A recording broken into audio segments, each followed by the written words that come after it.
আমি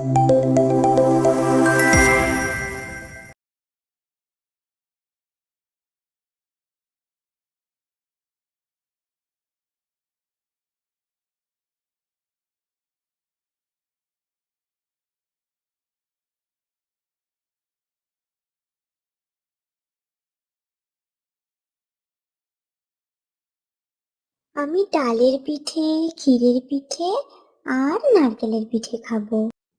আচ্ছা, খাবি খন। এখন চুপ করে বস দেখিনি।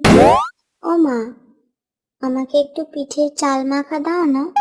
কেন, কি করবি তুই চাল মাখা দলা নিয়ে? আমিও পিঠে বানাবো। তাহলে আমাকেও দিতে হবে। কাউকেই নিতে হবে না, নিয়ে তো শুধু নষ্ট করবি। চুপ করে বস, এক্ষুনি পিঠে হয়ে যাবে, তোদের খেতে দিয়ে দেব। ও ঠাকুমা, আমার জন্য বামুনের ঝুলি বানিয়েছো? হ্যাঁ রে, করেছি। তোর আর কচি বুড়ি দুজনের জন্যই করেছি। ঠাকুমা, বামুনের ঝুলিতে কি থাকে গো? বামুনের ঝুলিতে যারা দুষ্টুমি করে, বামুন তাদের ঝুলিতে ভরে নিয়ে চলে যায়। সত্যি? হ্যাঁ তো।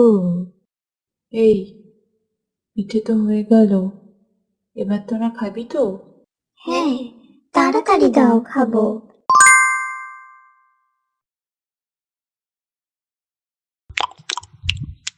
আহ, কি সুন্দর হয়েছে পিঠেগুলো। হ্যাঁ রে, ঠিক বলেছিস, খুব সুন্দর হয়েছে পিঠেগুলো। আমি অনেক পিঠে খাবো আজকে।